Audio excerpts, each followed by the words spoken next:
Nagulat ang matandang ginang na presidente sa kanyang nakita sa gilid ng kalsada. Ang kanyang anak na presidente, na 30 taon nang walang asawa at hindi lumalapit sa mga babae, ay masayang nakaupo sa gilid ng kalsada, kasama ang isang babaeng naghahatid ng pagkain, at masayang kumakain ng pritong manok. Hindi kaya nanlalabo ang mga mata ko. Ang gwapong lalaking yan na nakangiti ng pagkalapad-lapad.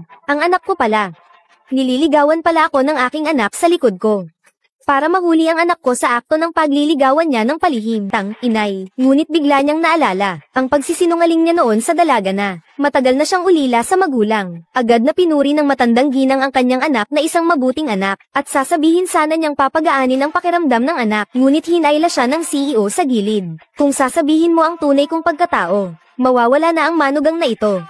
Noong isang araw lang pala, habang naghahatid ng pagkain ang dalaga, tinawagan siya ng kanyang masamang ina para makalakam ng 500,000 para sa kasal ng kapatid niya. Ginamit ng ina ang kanyang apo bilang panakot at pinilit ang kanyang anak na ikasal sa isang may kapansanan na anak ng kapitbahay. Dahil sa kawalan ng pag-asa, pumayag ang dalaga na makipag-date. Pagkatapos ay kinausap ng babae ang kanyang anak kung paano mapapaiwas ang lalaki. Pagkarinig ng kanyang anak na gagamit sila ng pagkukunwari, malapit nang madagdagan ng 200 yuan ang bayad sa pagtatanghal. Matapos ang pag-uusap ninyo, sa wakas ay naging 100 yuan ang napagkasunduan. Pagkapasok pa lang ng babae at ng anak niya sa lugar ng pag-aayos. Laging pinipilit ng lolo ko na mag-asawa. 3 buwan lang sana, 3 buwan lang sana, magkaroon kami ng paninigarilyo. At hindi na kailangan to.